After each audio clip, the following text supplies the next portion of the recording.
టాలీవుడ్ లో character artist గా పేరు ప్రఖ్యాతులు సంపాదించిన శైలజ ప్రియ గుర్తుందిగా. హీరో హీరోయిన్స్ కి మదర్ గా, సిస్టర్ గా, వదినగా ప్రేక్షకులకు పరిచయం అయింది ప్రియ. అయితే తన నటనే కేవలం వెండితెరపైనే కాదు, బుల్లితెర కూడా ప్రదర్శించి అక్కడ కూడా బాగానే సందడి చేస్తుంది.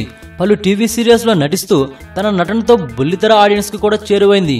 దాంతో ఈమెకు అక్కడ ఇక్కడ భారీ క్రేజ్ ఏర్పడింది. తెర మీదనే కాకుండా ప్రియా అంటే సోషల్ మీడియాలో చాలా యాక్టివ్ గా ఉంటూ తన అభిమానులకు మరింత దగ్గరైంది. సోషల్ మీడియాలో ఆమెకు ఎంత క్రేజ్ ఉందంటే ఏకంగా 3.5 మిలియన్స్ ఫాలోవర్స్ ఉన్నారంటే అక్కడ ఆమెకి ఎంత క్రేజ్ ఉందో తెలిసిపోతుంది.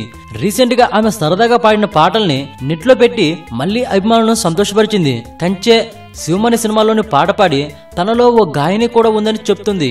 మరి ఆమెకు గాయనిగా ఎవరైనా ఛాన్స్ ఇస్తారేమో చూడాలి. ఇప్పుడు ఈ వీడియో సోషల్ మీడియాలో తెగ హల్చల్ చేస్తుంది. ఓసారి మీరు లుక్ అయ్యండి. ఈ వీడియోపై మీ విలువైన కామెంట్స్ ని మాతో షేర్ చేసుకోండి. అండ్ ఇంకో విషయం, సబ్స్క్రైబ్ చేయడం మర్చిపోకండి.